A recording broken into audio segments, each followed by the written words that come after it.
So before I begin, Isaac, I did see the lights that you were thinking about, and don't worry, our good friend Shell will fix it. 9,407. That is how many days it has been since I last had the opportunity to address the congregation on Shabbat. Alongside me on the bima was my grandpa Bill, who's my bar mitzvah partner. In the pews, my 5-year-old brother Raymond. When I come sit in the sanctuary early on a Friday night before anyone comes in the room, my mind frequently leads me to those two, who I know are always watching over me. But as I prepared these remarks, I also think of Dolores Wilkenfeld, for who a 13-year-old version of myself was quite intimidating. One of the first stories that Eliza knew of this sacred community was just how intimidating Dolores made me feel. Can you imagine what she thought the first time she met Dolores? Who would guess that the adult version of myself would consider her a mentor and be proudly shown off at the annual B'nai Mitzvah parents meeting by Dolores as one of her star pupils? I hope my oratory tonight meets her approval as she watches this online. My bar mitzvah on this bima was certainly a turning point in how I identify as a Jew and would play a large role in becoming the Jewish professional that I am today.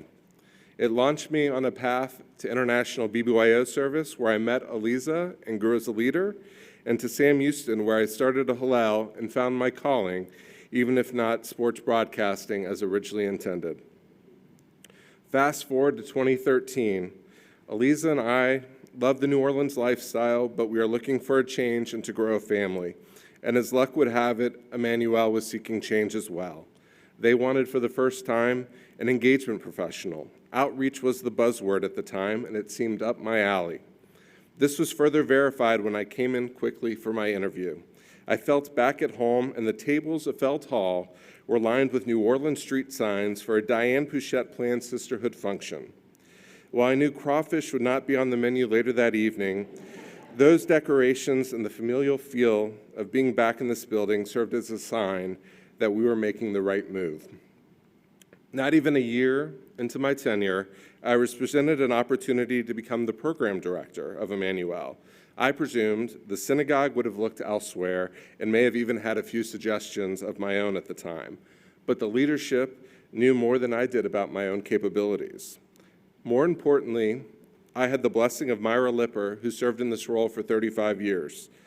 Myra entrusted me to continue her work, has gone out of her way to support me throughout my tenure, and truly gets credit for the foundation that this synagogue was built upon. Over the last 8+ years, Emmanuel has given me everything I've asked of it and more. Our 1,600+ congregational family entrusted me in navigating their highs, their lows, their social calendar, and much more. While some may view working as a synagogue as their place of work, it has always been my family's community. That made it even more important to be the smiling face at the door on Friday nights that knew everyone coming into the building, the person you can rely on for any answer and just knew would make your life cycle event go smoothly. It's been a team effort. It's always been the team behind and around me that makes this place special. While I wish I could thank everyone, I'm mindful of the time I've been provided and certainly am grateful to those who have stuck on time that we, and I personally, have allotted them over the years. That being said, I do want to call attention to some specific groups of people. When I needed to find a way to make something work or push the boundaries of what this facility could do, I would look no further than the team of Jose, Juan, Dolly, Luis, and of course our beloved Hattie. These individuals are the glue that can hold this place together and know more than any of us ever will about this building. COVID really changed a lot of how we function as a congregation, and bringing happenings to you wherever and however you're watching has been more critical than ever. The audio-visual team we have at Emmanuel is second to none. David, Nathan, Troy, and Paul each bring something different to the table that has allowed our synagogue, our programming, and more to stand out amongst the crowd. The crown jewel of our synagogue is our Becker and Helfman schools. As a parent of both programs this year, I'm thankful to both for launching Isaac's love of Judaism and play. Sarah, Stephanie, and their leadership teams have been excellent partners, and the schools are worth our congregants keeping an eye on. I've had the privilege the last few years of reading every single High Holy Day survey evaluation. It's been tough at times, but congregants could see from the pews or online how our clergy was truly a team. This group does a lot of visible work in front of our eyes, but even more valuable work behind the scenes when no one is watching. Our clergy has always valued my whole picture perspective and put their faith 100% behind my decision making. I am forever grateful.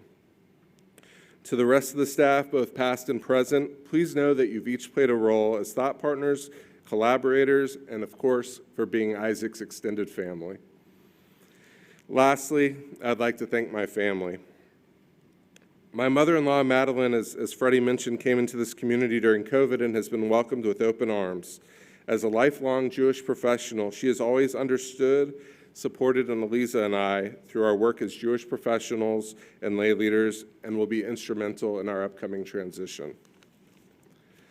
My parents are the ones who brought me into this building, Emanu, as a child, and you might not know this, as an adult. My dad sent me the job posting, and I think he found it in the Emanu Bulletin. So for my parents who are always looking for credit, that's the credit they get. Time and time again, they have provided me with the tools to succeed and listen to me when that's all I really needed at the time. There's been a lot of listening lately, and I can't be more thankful for my parents. Isaac, when people are new here, or when I interviewed at Temple Israel, it was very important for me to explain the role you play in our synagogue. When you walked, and when we were in Michigan, the acting executive director, Mr. Stan, over to a light that was out during Shabbat, the new people got the message loud and clear. The problem going forward is in Michigan, the buck stops with your dad. Isaac, please be easy on me. But do please continue your love for being around a synagogue, and guess what? We're going to find all the hiding places at Temple Israel, you and me. And lastly, of course, Eliza, New Orleans, Houston, and now West Bloomfield. Wow. What an adventure. Next year, we will celebrate our 15th anniversary.